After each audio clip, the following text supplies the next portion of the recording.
let's transition. Let's switch subjects a little bit to my favorite subject, which is making money. Can't run a business without making money, that we found out yet. So let's talk a little bit about how you do that. So let's start with monetization strategy. So I know in games, there's a variety of, like, games sort of, in my mind, are the pioneers of monetization. So anytime you see a trend in monetization, it's often you can go and point at a game and say they started it first. Microtransactions, subscriptions, free to play. Chip, what have you learned about making money in games? Yeah, and we actually, to be honest, stole that from the gambling industry. And you probably have heard terms like minnows, dolphins, and whales. You know, if you go to Vegas and you're a whale, you're going to get comped a free room, you're going to get comped free drinks, you're going to get a special poker room. So you're looking for those whales, but they don't become a whale overnight. They start out as minnows. Maybe they jump to whales after that, where they really love your product, or they move to a dolphin. But you need that ecosystem. You need a bunch of minnows coming in to see what your product does. You need then to move up to dolphins, that they're really using it. And then they start to kind of become cheerleaders for you. And then when they become whales, they're giving you money, they're brand loyal to you, and they're really telling people about you. Like, you need to be on this system. You need to be a banking system. If you had a great online banking system, for example, it's like, I love this bank because they do all these things for me. I was just talking about this to Dustin. My bank, if I accidentally lose my card, I can switch it off on an app. I love that. I don't have to worry about searching around. But everything we've talked about gets to this point of making money. So we need to come up with a strategy, how we think we're going to make money. I'll use the gaming industry again, once again. Sometimes it's free to play. And what really free to play means is ads, is they're looking at ads and interacting with those ads. And that gives you money. So if you have a ton of minnows and a ton of dolphins looking at playing your app and playing your game, and looking at those ads, you can make some good money. Then you also put in a layer for your dolphins. If people want to move up faster, they buy gold packs or buy textures, or, you know, all these new things to make their character look cool or bigger. Give it to them. Let the whales do it. I had worked on a bowling game. We had people spending $1,000 a month on a bowling game.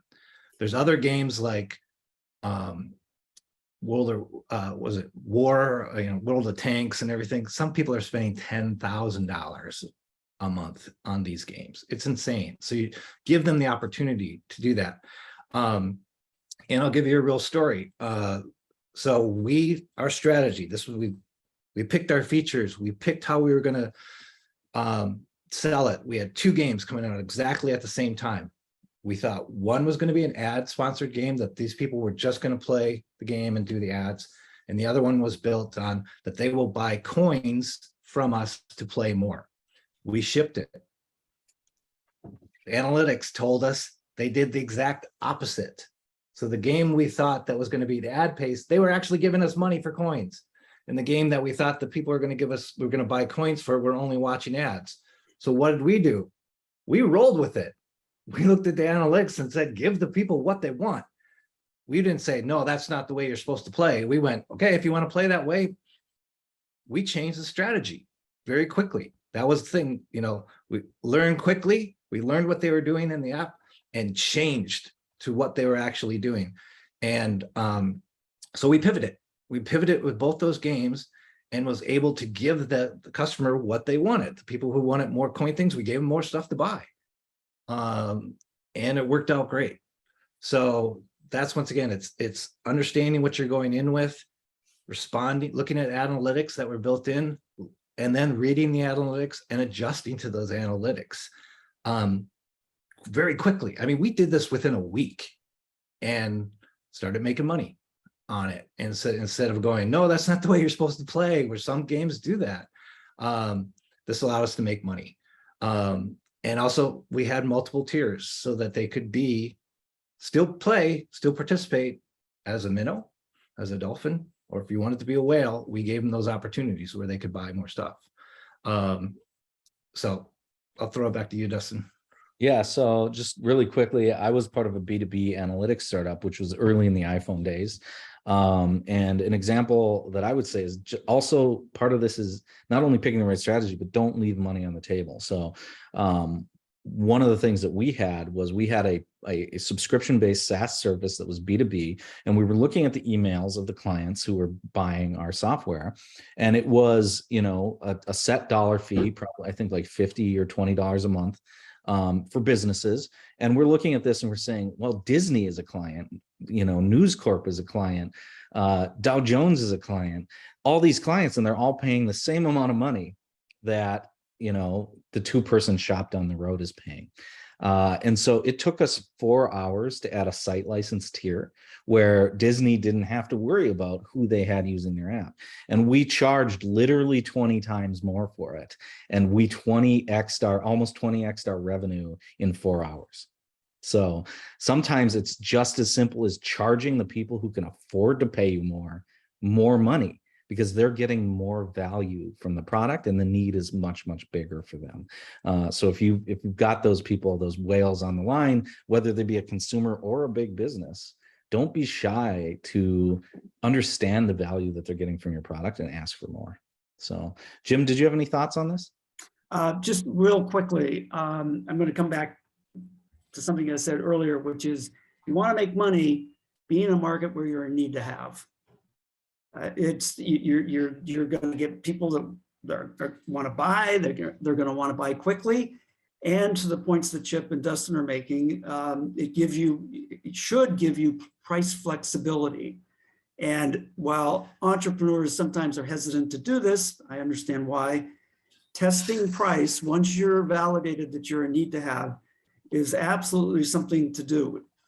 As Dustin is pointing out, it's a whole lot easier making more money from an existing customer than trying to go out and get the next customer. Yep. Yeah, I think that's a great point too. Your existing customer is already paying you. But I would say, you know, to my other side, you know, what if you aren't making money? What if your existing customer isn't paying you? How do you get out of that equation? One of the things that I see people do very often is add features to try to please either their existing customer so that that customer pays more without validating that the customer would pay more, or with just asking, would you pay more? And yeah, of course they say yeah, but then they actually don't. Features don't really create value, right? It's really common as product people, and this is something I get on my soapbox a lot about, to sit around and think, how can we improve the product instead of thinking about how can we improve the business? How can we penetrate the market further? What small investments in feature set or in sales? Oftentimes it's sales and marketing you have to invest in that'll amplify the product you're already doing. The most expensive thing you can do in the company is build more product, especially if people don't want it or it's not succeeding. I think the biggest spike I ever saw in one of my previous SaaS businesses for making a product change was 30% in bottom line revenue. And it lasted exactly 30 days. And then I was back to 5% above revenue. And then in the next month I was at 0. It made me exactly enough money to pay for that feature development and no more. So keep your product tight and focused, and only build the things that are going to get you to new people, or that your existing customer really values. You're going to have loud customers saying, hey, I really need this, but they're already paying you. And are they going to pay you more for that, or are they going to leave? Probably not, right? So especially in the early stages, make sure you're judicious about where you're putting your poker chips in terms of feature set, and think first, maybe I should invest in sales and marketing before I invest in more product. All right. So I wanted to talk just a tiny bit. Chip, you've got a great story. Got a great story of a failure. Yeah, about No, failure. What happens if you just can't find it? So I worked on a game called King of Bucks. Some of you may have played Big Buck Hunter in a bar, a restaurant, or whatever, where people just constantly pumping quarters into it and shooting deer.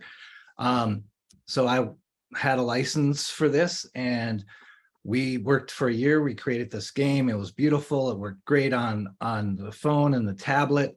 The partner we had, once we launched, did a big marketing campaign for us. They sent it out to their email list that had millions and millions of users. We actually thought we were getting a denial of service attack because we were getting so many hits on our website that was about the information that then took them to the App Store. We were picking out colors for our Ferrari. For that first week, we were #1 game.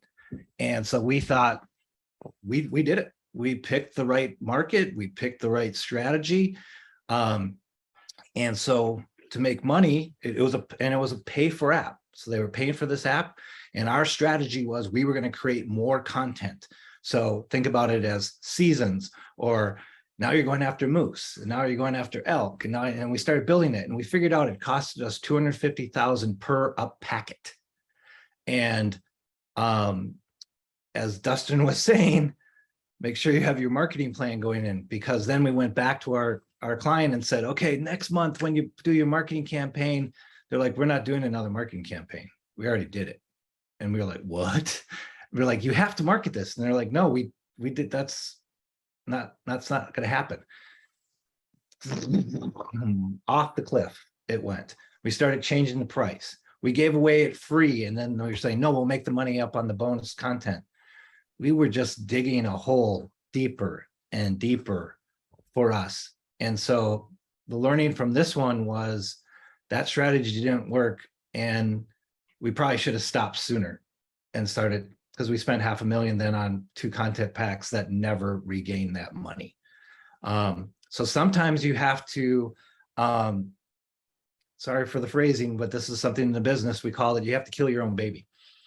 And so, and that's really, really hard. And so we stopped and had to move on because we lost our marketing. The customer wasn't playing the way we thought they were. And we didn't design the game to do that, to change.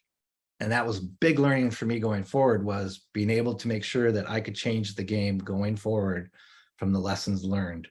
So sad but true. It's sometimes failure stories are better than winning stories, but I think they're the best, right? Because that's where you really learn. And you might think, okay, I've got all of these stakeholders sitting at the table, and I'm going to really let them down, and they're going to be really disappointed in me, or they're never going to want to do business with me again. And in fact, it's the exact opposite. There's a well-known startup founder here in town, and I was speaking with him, and his first startup was an abject failure. He took, I think, tens of millions, if not hundreds of millions in funding, and it failed. And he shut it down, and he returned money to the investors. And his very next startup, they invested in. And when asked, why did you invest? I just lost you a ton of money. They said, well, everyone loses a ton of money. We expect there to be some loss in our portfolio, a lot of loss in our portfolio.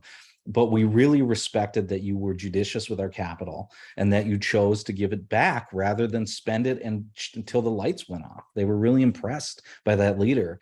And so the next thing that he invested in was a success and got good amount of money, good amount of investment right away. Didn't have to go through an A round like at all, a tiny A round or even a seed round. He just went straight to the previous investors. He had those relationships and they wrote him a check.